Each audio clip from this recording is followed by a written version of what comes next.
Hello my dear teachers, welcome to handbook academy. My dear teachers, ఈ క్లాస్లో మనము cone శంకువుకి సంబంధించిన కాన్సెప్ట్ మాట్లాడతాం. శంకు యొక్క ఆకారాన్ని మీరు గమనించండి, ఇలా ఉంటుంది. మరి శంకువుకి సంబంధించి నిత్య జీవితంలో ఉన్నటువంటి కొన్ని ఆకారాలను మీకు చూపిస్తాను, క్లారిటీగా వస్తుంది సార్.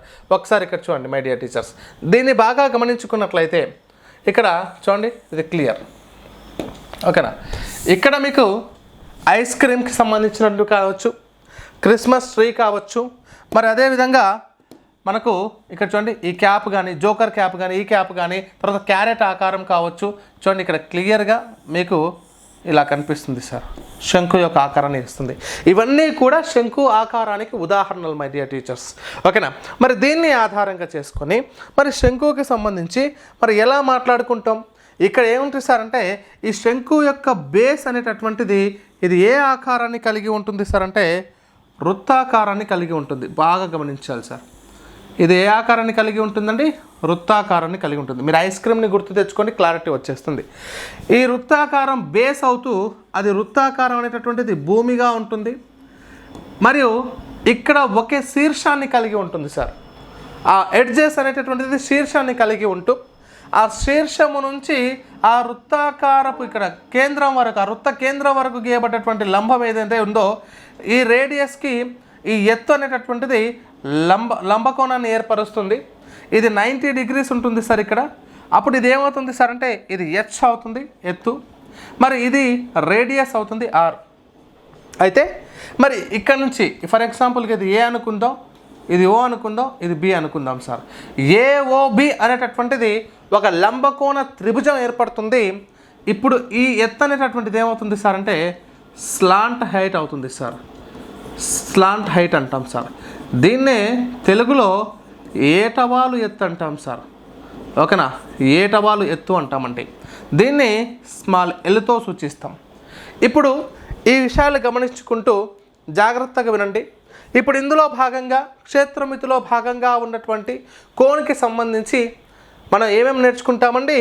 ఫస్ట్ ప్రక్కతల వైశాల్యము, లేదా దీన్నే లేటరల్ సర్ఫేస్ ఏరియా, ఓకేనా. ప్రక్కతల వైశాల్యం అని చెప్తాము, ప్రక్కతల వైశాల్యము, ఓకేనా, రైట్. దీన్ని చూడండి, ప్రక్కతల వైశాల్యంకి సూత్రం ఏంటి సార్ అంటే పై ఆర్ ఎల్ అమ్మ, పై ఆర్ ఎల్ ప్రక్కతల వైశాల్యానికి సూత్రం. మరి సంపూర్ణతల వైశాల్యానికి సూత్రం సంపూర్ణతల వైశాల్యము.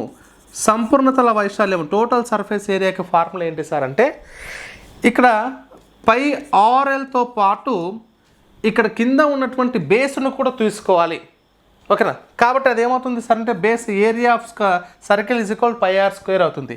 దీని ఆధారంగా ఇక్కడ ఏమేమి బయటకు వస్తాయండి? పై ఆర్ బయటకు వస్తాయి చూడండి. Pi R of L plus R, లేదా దీన్నే మనం ఇంకో రకంగా ఏం రాస్తాం, pi R of R plus L కూడా రాసుకోవచ్చు, no problem. So pi R into ఇక్కడ నుంచి పై ఆర్, ఇక్కడ నుంచి పై ఆర్ అండి, pi R L plus R అని రాస్తాం, ఓకేనా. Okay, right. ఇప్పుడు దీని తర్వాత నెక్స్ట్ ఘనపరిమాణం అండి. వైశాల్యాలు అయిపోయినాయి, నెక్స్ట్ ఘనపరిమాణం. మరి ఈ ఘనపరిమాణానికి సంబంధించిన కాన్సెప్ట్ ఏంటి? ఘనపరిమాణం ఏం చెప్తుంది సార్ అంటే 1/3 pi are square H sir. 1/3 pi are square H అనేటటువంటిది ఘనపరిమాణానికి సంబంధించింది, ఓకేనా మై డియర్ టీచర్స్. ఒకసారి ఇప్పుడు దీనివల్ల ఒకసారి గుర్తు చేస్తున్న ప్రక్కతల వైశాల్యానికి సూత్రము. సూత్రం ఏం చెప్తుంది సార్ అంటే ఇక్కడ జాగ్రత్తగా గమనించాలి, ఏంటి? పై ఆర్ఎల్. నెక్స్ట్ సంపూర్ణతల వైశాల్యానికి సూత్రం చూడండి, pi R into R plus L, లేదా ఎల్ ప్లస్ ఆర్, రెండు ఒకటే. ఆర్ నుంచి ఎల్కి కలిపిన, ఎల్ నుంచి ఆర్ కలిపిన ఒకటే. నెక్స్ట్ ఘనపరిమాణానికి వచ్చేసరికి చూడండి 1/3 pi are square H, 1/3 pi are square H. మరి ఈ కాన్సెప్ట్ ద్వారా మనం ముందుకెళ్తాం. అయితే ఇంకొక కండిషన్ చూసుకోవాలి మై డియర్ టీచర్. ఇక్కడ ఎల్ అనేటటువంటిది వాల్యూ మనకు కొన్ని సందర్భాల్లో ఫైండ్ అవుట్ చేయమని అడుగుతాడు. అలాంటప్పుడు కేవలం చాలా ఇంపార్టెంట్ కాన్సెప్ట్ ఏటవాలు ఎత్తు అనేటటువంటిది ఇస్తే, ఇప్పుడు చూడండి ఇది 90 degrees అవుతున్నప్పుడు ఇది కర్ణం అవుతుంది, ఇది లంబము, ఇది ఒక భూమి. ఇప్పుడు చూడండి 90 degrees అయినప్పుడు లంబకోణ త్రిభుజం ఏర్పడింది కదమ్మా. ఇక్కడ ఒక లంబకోణ త్రిభుజం ఏర్పడింది కాబట్టి ఎల్ కావాలి తల్లి. ఎల్ కావాలంటే L square is equal to H square plus R square, H square plus R square. ఇప్పుడు ఎల్ కావాలి కాబట్టి L is equal to √h² + r² sir. ఈ concept is very very important. L value ఒకటే, L కావాలి మనకు కాబట్టి L is equal to h² + r². ఈ formulas కొంచెం జాగ్రత్తగా గుర్తుపెట్టుకోండి, సరిపోతుంది. ఓకేనా? సరే, ఇప్పుడు మనం ప్రాక్టీస్ బిట్స్లోకి వెళ్తామండి. ఫస్ట్ క్వశ్చన్ ఏం చెప్తున్నాడు సార్ అంటే, ఇక్కడ ఒక శంకువు యొక్క నిలువు ఎత్తు 12 సెంటీమీటర్లు. నిలువు ఎత్తు అంటే హెచ్ అండి, ఇది నిలువు ఎత్తు సార్, ఇది నిలువు ఎత్తు. H is equal to 12 centimetres మరియు భూ వ్యాసార్థం అనేది 5 సెంటీమీటర్లు. భూ వ్యాసార్థం ఇది R is equal to 5 centimetres అంటున్నాడు. H is equal to 12 centimetres. అయితే మరి ఏటవాలు ఎత్తు ఎంత, ప్రక్కతల వైశాల్యం ఎంత, సంపూర్ణతల వైశాల్యం ఎంత, మరి ఘన పరిమాణం ఎంత అని అడిగాడు సార్. చాలా జాగ్రత్తగా వినాలి, ఇది ఒక్క ప్రశ్నలోనే అన్ని ప్రశ్నలు ఉన్నాయి. అయితే జనరల్గా మన అందరికీ తెలుసు, మనం ఏం చేస్తాం sir, L is equal to √h² + r² sir. అదే కదా ఏటవాలుకు ఎత్తు మీరు ఇందాక చెప్పింది. కాబట్టి అప్పుడు ఎల్ ఈజ్ ఈక్వల్ టు ఏం చేస్తున్నాము, so L is equal to h² అంటే ఎంతమ్మా, హెచ్ అంటే 12² ప్లస్ ఆర్ అంటే ఎంతమ్మా 5². R is equal to 5². ఇప్పుడు ఏం చేస్తాం, then l is equal to ఇక్కడ √144 + 25 is equal to l is equal to ఎంత, √169. 169 అంటే 13. సార్ ఏటవాలు ఈజ్ ఈక్వల్ టు 13 సెంటీమీటర్లు సార్ అని చెప్తాం. సరే, ఇది 13 సెంటీమీటర్లు. నేను ఇంకో మాట కూడా చెప్తాను సార్. నంబర్ సిస్టంలో భాగంగా ఎప్పుడైతే మనము పైథాగరస్ త్రికాలను నేర్చుకున్నామో, దాని మీద మంచి అవగాహనను పొందామో, మీకు క్లియర్గా అర్థమవుతుంది. ఎప్పుడైతే ఈ 90 డిగ్రీస్ లంబకోణ త్రిభుజం ఉన్నప్పుడు ఒకటి 12, ఒకటి 5 ఉంటే మరొకటి కర్ణం ఖచ్చితంగా 13 ఉంటుంది. ఈ విషయం మీకు మళ్ళీ గతంలో దీర్ఘచతురస్రం కానీ చతురస్రం కానీ చెప్పినప్పుడు, ఇలాంటి క్వశ్చన్స్ వచ్చినప్పుడు చెప్పాను, రాంబస్లో కూడా చెప్పడం జరిగింది.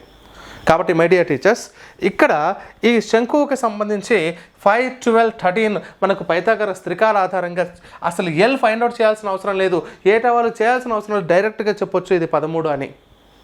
ఓకేనా? మరి దీని తర్వాత ఇప్పుడు ఒక్కొక్క క్వశ్చన్ని మనం ఫైండ్ అవుట్ చేస్తే, సెకండ్ క్వశ్చన్ ఏం చెప్తున్నాడు సార్ అంటే ప్రక్కతల వైశాల్యం.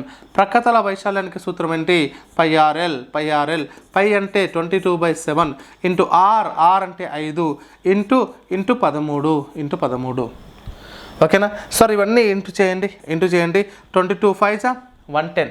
110 ఇంటూ 13. 110 ఇంటూ 13 అయితే 13 ఇంటూ 110 చేస్తానండి, సులభంగా అవుతుంది. సో ఇక్కడ 13 1 13, ఇక్కడ ఒక 13 చూస్తే 14310. ఓకేనా? అంతే కదమ్మా, రైట్. అయితే 1430 ఇక్కడ 7. దీన్ని డివిజన్ చేసుకుంటే వచ్చేటటువంటిదే మీకు ప్రక్కతల వైశాల్యం. ఓకేనా? ఏముంటుంది, 7 2 14, 3 ఉంది కాబట్టి 0 పెట్టేసుకుంటాం. 7 4 28.2 మిగిలింది 204.2 సంథింగ్ వస్తుంది. అదే మీకు ప్రక్కతల వైశాల్యం అవుతుంది. ఓకేనా? మరి సంపూర్ణ తల వైశాల్యం థర్డ్ వన్ కనుక్కోమన్నాడు కదా, థర్డ్ వన్ సంబంధించి సంపూర్ణ తల వైశాల్యానికి సూత్రం ఏంటి, total surface area. Total surface area ఏం చెప్తున్నాడు సార్ అంటే చూడండి, πr ఇంటూ r + l లేదా l + r. అంటే ఇక్కడ 22/7 ఇంటూ r ఎంతమ్మా 5.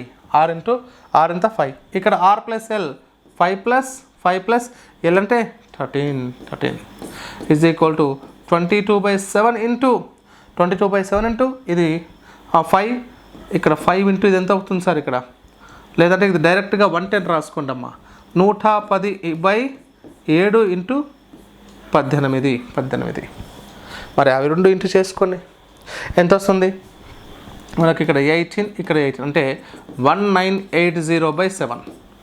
1980/7 దాన్ని డివిజన్ చేస్తే వచ్చేటటువంటిదే సంపూర్ణ తల వైశాల్యానికి మొత్తానికి సంబంధించినటువంటి ఏంటి అవి సెంటీమీటర్ స్క్వేర్స్. మరి ఏంటి సెంటీమీటర్ స్క్వేర్.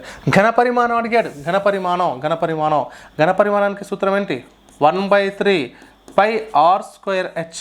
ఇక్కడ 1/3 π అంటే 22/7 ఇంటూ r అంటే ఎంతమ్మా 5² అంటే 5 into 5 into h is equal to 12. Same to సేమింగ్గా. ఓకేనా? ఇది మొత్తం ఏమో 21 అవుతుంది. సో బై 21 ఈ రెండింటి చేస్తే 25. 12 300. So 22 into 300. సో ఏం చేస్తాం ఇక్కడ 660. 66 పక్కన 2 సున్నాలు బై 21. సో దీన్ని డివిజన్ చేయండి, దాని యొక్క ఘనపరిమాణం వస్తుంది. అయితే సార్ ఇక్కడ అన్ని పాయింట్స్లలోనే వస్తున్నాయి, ఓకే పాయింట్స్ రూపంలో వస్తున్నాయి కాదనట్లేదు, కానీ దాన్ని ఖచ్చితంగా కొన్ని క్వశ్చన్స్ ఇలాంటి క్వశ్చన్స్ కూడా వస్తాయి. కాబట్టి ఫస్ట్ క్వశ్చన్కి నేను ఏటవాలు ఎత్తు మాత్రమే ఫైండ్ అవుట్ చేయమని ఇచ్చినటువంటి ప్రశ్నను ఇవన్నీ కూడా అప్లై చేస్తే కూడా ఎలా మనం నేర్చుకుంటాము అనే విషయం పైన మీకు క్లారిటీ ఇచ్చాను. మళ్ళీ ఇలాంటి ప్రశ్నలు మనకు ముందు కూడా ఉన్నాయి, చూద్దామండి. రైట్, ఇప్పుడు చూడండి, ఒక శంకు యొక్క ఘనపరిమాణము 462 చదరపు సెంటీమీటర్స్ క్యూబ్. అయితే దాని వ్యాసార్థము 7 సెంటీమీటర్లు అయితే ఎత్తు ఎంత అంటున్నాడు. ఎత్తు అంటేనేమో చూడండి, గమనించండి, ఇక్కడ నిలువు ఎత్తు అంటేనేమో ఎచ్చు, ఏటవాలు ఎత్తు అంటేనేమో ఎల్ అండి, గుర్తుపెట్టుకోవాలి. ఇప్పుడు ఏమడిగాడు, ఘనపరిమాణం అన్నాడు. ఘనపరిమాణం అంటే 1/3 πr² ఈజ్ ఈక్వల్ టు 462, దానికి ఈక్వల్ చేసేసుకుంటాం. ఇప్పుడు ఇక్కడ చూడండి 22 1/3 into 22/7 into r² 7 into 7 h is equal to 462, సింపుల్గా అంతే కదా. సో ఇది మనకు కావాలి. ఇక్కడ నుంచి 7 1 ఇక్కడ 7 1 క్యాన్సల్. తర్వాత బాగా గమనించండి, ఇక్కడ 22లో క్యాన్సల్ అవుతుంది సార్, ఇది 22 1 22 2 44, అక్కడ 2 మిగులుతుంది, మళ్ళీ 22 అంటే 22 1 22, ఇది క్లియర్. ఆ తర్వాత మళ్ళీ చూడండి 7 1 7 7 3 21 అయిపోయింది. ఇప్పుడు ఇదంతా మిగిలింది, ఇక్కడ ఏం లేవు, జస్ట్ 3 మిగిలింది. ఇది కూడా ఫ్రాక్షన్స్లో డినామినేటర్లు ఉంది కాబట్టి అటు పోతే ఇంటూ అవుతుంది. h is equal to 3 into 3, then h is equal to 9 centimetres అంటే. సో హైట్ ఎంత సార్ అంటే 9 సెంటీమీటర్స్. ఇది మీ సమాధానం. తర్వాత నెక్స్ట్ చూడండి అమ్మా, ఈ క్వశ్చన్ చూడండి. ఒక శంకు యొక్క భూవ్యాసము అంటే మీ అందరికీ తెలుసు, ఇక్కడ నుంచి ఇక్కడ వరకు ఇదంతా కూడా ఇది సెంటర్ ఆఫ్ సర్కిల్ అనుకుంటే ఇక్కడ ఏటవాల ఎత్తు వచ్చేస్తుంది, ఏటవాల ఎత్తు. ఆ భూవ్యాసము 14 అయినప్పుడు మరి రేడియస్ ఎంత అవుతుంది, r ఈజ్ ఈక్వల్ టు 7 అవుతుంది. r ఈజ్ ఈక్వల్ టు 7 అవుతుంది, మీకు తెలుసు హాఫ్ అవుతుంది. ఏటవాలు ఎత్తు ఎంత సార్ అంటే 10 ఇచ్చాడు, 10. అయితే దాని ప్రక్కతల వైశాల్యము lateral surface area, curved surface area CSA ఏం చెప్తున్నాడు సార్ అంటే πrl కదమ్మా, 22/7 into 7 into 10. చూడండి ఇది క్యాన్సిల్ అయితే so 220 centimetre square. This is your answer. Yes or no తల్లి? Yes, right. నెక్స్ట్ క్వశ్చన్, ఒక శంకువు యొక్క భూవ్యాసార్థము దాని ఎత్తుకు రెట్టింపు అయినా దాని ఘనపరిమాణం ఎన్ని రెట్లు పెరుగును? చాలా జాగ్రత్తగా వినండి, ఓకే. మళ్ళీ మీకు డయాగ్రామ్ తీసుకుంటున్నాను మీ అందరి కోసం. రైట్ అమ్మా, చూడండి ఒకసారి. ఇప్పుడు ఈ డయాగ్రామ్ ఉంది, ఇక్కడ ఏమంటున్నాడు సార్ అంటే ఒక శంకు యొక్క భూవ్యాసార్థము మరియు ఎత్తు. భూవ్యాసార్థం ఎంత ఉంటుంది, r ఉంటుంది. ఎత్తు ఎంత, h. రెట్టింపు చేస్తే అంటే ఇది 2r అయినా ఇది 2h అయినట్లయితే దాని ఘనపరిమాణం ఎంత రెట్లు పెరుగుతుంది? సరే, ఫస్ట్ జనరల్గా r, h ఉన్నప్పుడు వాల్యూమ్ ఏమవుతుంది సార్ అంటే 1/3 πr² h అవుతుంది. మరి దాని స్థానంలో ఏం చేయాలి సార్, 1/3 π ఇంటూ r స్థానంలో 2r² h స్థానంలో 2h తీసుకోవాలి, అదే కదా, ఓకేనా. ఇప్పుడు చూడండి, సో 1/3 π ఇంటూ ఇదేమవుతుంది 4r² into 2h into 2h, ఓకేనా. ఇప్పుడు ఏముంది ఇక్కడ, ఇవన్నీ కూడా చూడండి ఇంటూ చేస్తే ఏమవుతుంది, ఇది 8 అవుతుంది. ఎస్, 1/3 π ఇంటూ πr² h ఎక్కడ పెట్టేస్తే 4 into 2 is 8. అంటే ఈ 8 అనేది చూడండి ఒకసారి ఎంత అయింది, 1/3 πr² h అనేది వాల్యూమ్, దానికి 8 ఇంటూ అవుతుందంటే ఎన్ని టైమ్స్ అవుతుంది సార్, 8 టైమ్స్ అవుతుంది. ఎన్ని రెట్లు పెరుగును అంటే 8 రెట్లు పెరుగును, ఓకేనా సార్, 8 రెట్లు పెరుగును. క్లియర్ అండి, రైట్. ఆ తర్వాత నెక్స్ట్ క్వశ్చన్ అమ్మా, ఇది చూడండి. శంకువు ఆకారంలో ఉన్న ఒక గూడారం యొక్క ఎత్తు 14 అడుగులు మరియు దాని భూ వ్యాసార్థము 6 అడుగులు. ఆ గూడారంలో 12 మంది వ్యక్తులు నిద్రపోతుంటే ఒక్కొక్కరికి ఉండే సగటు గాలి పరిమాణం ఎంత అన్నట్టు సార్. గాలి అంటే వాల్యూమ్, ఆ లోపల ఉండేటటువంటి కాన్సెప్ట్. చూడండి ఎంత బాగా ఇచ్చాడు ఈ ప్రశ్న అనేది. చాలా జాగ్రత్తగా అర్థం చేసుకునే ప్రయత్నం చేయండి. సో ఇది ఒక గూడారం అండి, ఇది గూడారం, రైట్. సో ఇక్కడ ఉండేటటువంటి ఆ గాలి అనేది ఆ గూడారంలో కంప్లీట్గా వ్యాపించి ఉంటుంది. అంటే కంప్లీట్గా వ్యాపించి ఉండడం అంటే అది ఒక ఘన పరిమాణం అని తీసుకుంటాం. అయితే మన ఘన పరిమాణానికి సూత్రం ఏంటి? 1/3 πr²h, 1/3 πr²h. అయితే ఇక్కడ 1/3 ఇంటూ పై అంటే 22/7 ఇంటూ ఆర్ ఎంత ఇచ్చాడు? 6 గూడారంలో ఎత్తు 14, మరి భూ వ్యాసార్థం 6 అడుగులు. అంటే 6 అడుగులు అంటే 6 × 6 × 14. మనకు h = 14 ఇచ్చాడు హైట్ ఇది, ఓకేనా? ఈ హైట్ వచ్చేసి 14 ఇచ్చాడు. రేడియస్ = 6 ఇచ్చాడు. క్లియర్? 6 ఇచ్చాడు. ఇక్కడ వరకు ఉంది. ఇప్పుడు దీన్ని వాల్యూమ్ ఫైండ్ అవుట్ చేస్తే చూడండి, ఆ వాల్యూమ్ అంటే ఘన పరిమాణం ఎందుకు ఫైండ్ అవుట్ చేస్తున్నాం? సగటు కావాలి అంటే పూర్తి ఘన పరిమాణం వాల్యూ నుంచి 12 మందికి డివైడ్ చేస్తే ఒక్కొక్కరికి ఎంత అవసరం అవుతుందో తెలుస్తుంది. ఓకే, 7 1 7, 7 2 3 ఎక్క 3, 3 2. ఇప్పుడు ఏమేమి వచ్చాయి సార్? ఇక్కడ 22 × 6, 2 2 అంతే. అంటే నేను కూడా ఏం చేస్తాను? 22 × 6 × 2 2 4 బై ఎంతమందికి పంచాలి. అప్పుడే మనం మొత్తం ప్రొడక్ట్ చేయాల్సిన అవసరం లేదు, ఎందుకంటే ఇంకా లెక్క ఉంది కాబట్టి.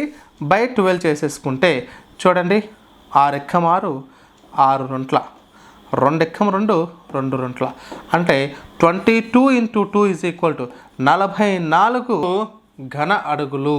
సో ఘన అడుగులు అని చెప్పేస్తామండి, ఓకేనా? Right. Okay my dear teachers, మరి ఇది శంకువుకి సంబంధించినటువంటి కొన్ని కాన్సెప్ట్.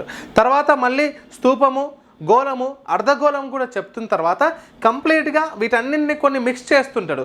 గోళాన్ని కరిగించినప్పుడు తర్వాత దాన్ని ఒక్కొక్కటి సమగణంగా మార్చడం కానీ, సమగణాన్ని తీసుకొచ్చి మళ్ళీ కరిగించే ఒక గోళంగా మార్చడం కానీ, లేదా శంకువులో ఉన్నటువంటి ఒక ఘన పరిమాణాన్ని, శంకు రూపంలో ఉన్నటువంటి ఒక మైనాన్ని కరిగించి స్తూపంగా మార్చడం కానీ, ఇలాంటి కొన్ని మిక్స్డ్ క్వశ్చన్స్ కూడా ఉంటాయి.